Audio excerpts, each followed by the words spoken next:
వచ్చేసా సరికొత్త వీడియోతో మీ ముందుకి పొద్దున్నే పాలు తేవడానికి అయితే బయలుదేరేశాను. అది సరేగానే ఈ నారింజ మిఠాయి ఎంత మందికి ఇష్టమో కామెంట్ చేయండి. నా చిన్నప్పుడు రూపాయి ఎత్తుకోపోతే చాలి ఆ జోబి నిండకొచ్చేస్తదా. ఈడేంద్ర ఉన్నట్టుకుండి మాస్క్ గ్లౌజ్ చేసుకోవడం అనుకుంటున్నారా? మా బాత్రూమ్ కడిగేదానికి. పిక్చర్ల గురించి వెంటనే కానీ లైవ్ లో ఇదే చూడటం. ఇదేనండి ఆ బాత్రూమ్. చూడండి ఎంత దరిద్రంగా ఉందో. ఇట్టా ఉండే బాత్రూమ్ ని ఇట్టా అయితే చేసేసా. ఇప్పుడు చూడండి ఎంత తలతలని మెరుస్తా ఉందో.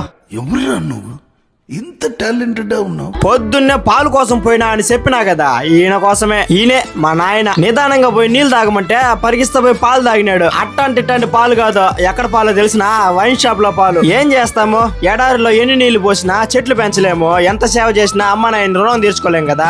ఏదో మా బాధలు మేము పడుతున్నాం లేండి. మీరు కూడా తెలిసి జీవితాలు నాశనం చేసుకోబాకంటారా నాయన. కూటి కోసం కోటి విద్యలు చేయాలా, అంతేగానే తాగి ఉచ్చబోసే దాని కోసం కాదు. అసలు నర్సింగే చెయ్యని మా అమ్మ మా నాయన కోసం నర్స్ అయిపోయింది. అది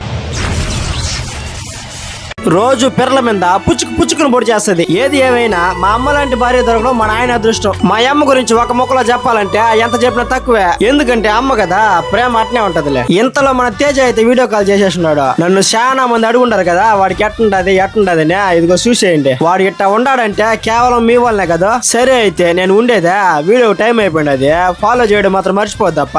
ఇంకో వీడియోతో మళ్ళీ వస్తాను లేప్ప, బాధపడొద్దు. ఉంటా అయితే.